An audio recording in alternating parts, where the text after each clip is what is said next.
आज से नए महीने की ही नहीं, नए वित्तीय वर्ष की भी शुरुआत हो गई है। वैसे तो हर महीने की शुरुआत में कई नए नियम लागू होते हैं। ऐसे में जब नए वित्त वर्ष और नए महीने की शुरुआत एक साथ हो रही हो तो कई नए नियम लागू हो रहे हैं जो कि सीधा आपकी जेब पर असर डाल सकते हैं। ये बदलाव एलपीजी सिलेंडर, दवा, फास्टैग, पैन आधार लिंकिंग, नेशनल पेंशन सिस्टम और इंश्योरेंस से जुड़े हैं। चलिए एक एक करके जान लेते हैं कि ये नियम किस तरह से आपकी रोजमर्रा की जिंदगी को प्रभावित कर सकते हैं। आज 1 अप्रैल 2024 से फास्टैग से जुड़े नियमों में बदलाव हुआ है। National highway authority of India ने फास्टैग यूजर्स के लिए केवाईसी अपडेट करने की डेडलाइन 31 मार्च 2024 तय की थी, जो कि अब खत्म हो चुकी है। अगर आप इस तारीख तक केवाईसी अपडेट नहीं करवा पाए हैं तो अब आपको परेशानी का सामना करना पड़ सकता है। NHAI ने घोषणा करते हुए कहा था कि वन व्हीकल वन फास्टैग पहल के तहत बिना केवाईसी वाले फास्टैग को ब्लैकलिस्ट या डीएक्टिवेट कर दिया जाएगा। फास्टैग के लिए केवाईसी नहीं होने पर आपको दोगुना टोल टैक्स चुकाना पड़ सकता है।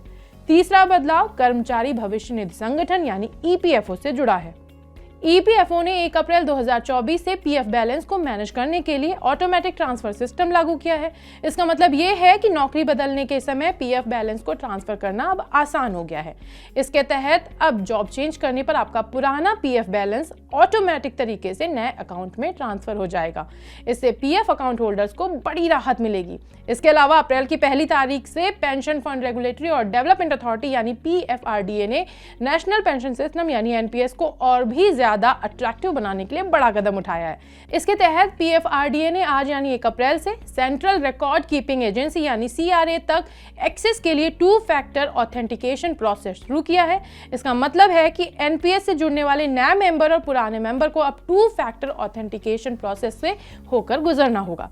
रेगुलेटरी अथॉरिटी ने कहा है कि अब 2 फैक्टर ऑथेंटिकेशन के बिना किसी को भी NPS में लॉगिन की अनुमति नहीं दी जाएगी।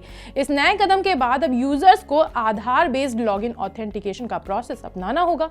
एक बदलाव GST को लेकर भी है।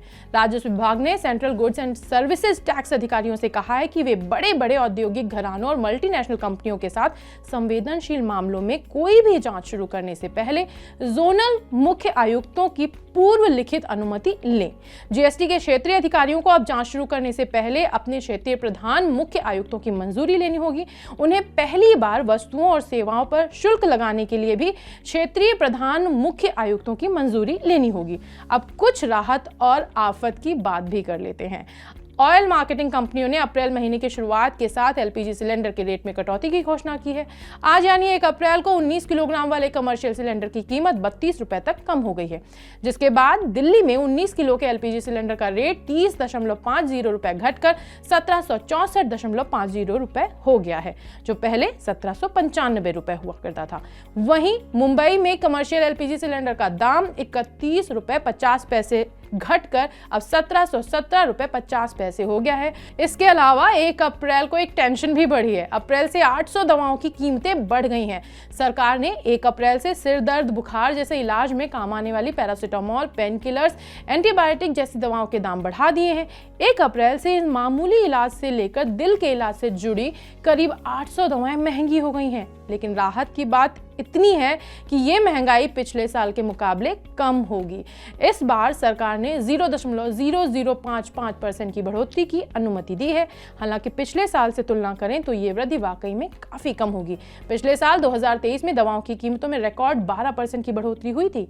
वहीं इससे एक साल पहले 2022 में 10% की भारी वृद्धि की गई थी। अगर आप इसी तरह अपनी जेब से जुड़ी खबरों से जुड़े रहना चाहते हैं तो आप तुरंत Money9 के सुपर ऐप को डाउनलोड करें और अपनी बचत, कमाई और निवेश से जुड़े पर्सनलाइज सलाह हासिल करें। यहाँ आप न सिर्फ निवेश के मंत्र हासिल कर सकेंगे बल्कि गोल्ड और म्यूचुअल फंड में इन्वेस्ट भी कर सकते हैं। तो फाइनेंस के मामलों में एक कदम आगे रहने के लिए आज ही डाउनलोड करें Money9 का सुपर ऐप।